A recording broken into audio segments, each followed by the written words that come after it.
Russia ও ইরানের মধ্যকার ক্রমবর্ধমান সামরিক সম্পর্কের প্রেক্ষাপটে ইরানকে অত্যাধুনিক ইস্কান্দার মিসাইল সিস্টেম সরবরাহের বিষয়টি আন্তর্জাতিক রাজনীতিতে ব্যাপক আলোচনার জন্ম দিয়েছে।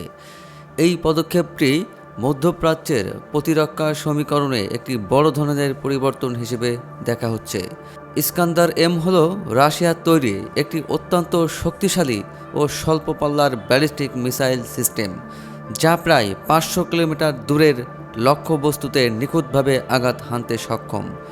এর সবচেয়ে বড় বৈশিষ্ট্য হলো এটি ওড়ার সময় গতিপথ পরিবর্তন করতে পারে এবং অত্যন্ত নিচ দিয়ে চলাচল করতে পারে, যার ফলে আধুনিক রাডার বা আকাশ প্রতিরক্ষা ব্যবস্থার পক্ষে একে শনাক্ত করা বা ধ্বংস করা প্রায় অসম্ভব হয়ে পড়ে। সামরিক বিশ্লেষকদের মতে ইউক্রেন যুদ্ধে ইরান কর্তৃপক্ষ রাশিয়াকে ড্রোন ও অন্যান্য সামরিক সরঞ্জাম সরবরাহের বিষয়ে মস্কো এই উন্নত প্রযুক্তি তেহরানকে প্রদান করেছে।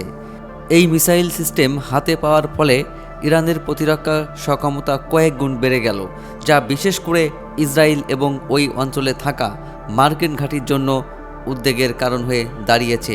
অন্যদিকে রাশিয়া ও ইরানের এই ঘনিষ্ঠতা পশ্চিমা দেশগুলোর দেওয়া নিষেধাজ্ঞাকে চ্যালেঞ্জ করার একটি কৌশল হিসেবেও বিবেচিত হচ্ছে। তবে সব মিলিয়ে ইরানকে ইস্কান্দার মিসাইল দেওয়ার এই ঘটনাটি কেবল একটি অস্ত্র চুক্তি নয়, বরং বিশ্ব রাজনীতিতে একটি নতুন অক্ষশক্তি গঠনের ইঙ্গিত দিচ্ছে, যা আগামী দিনে মধ্যপ্রাচ্যের স্থিতিশীলতার গভীর প্রভাব ফেলতে পারে।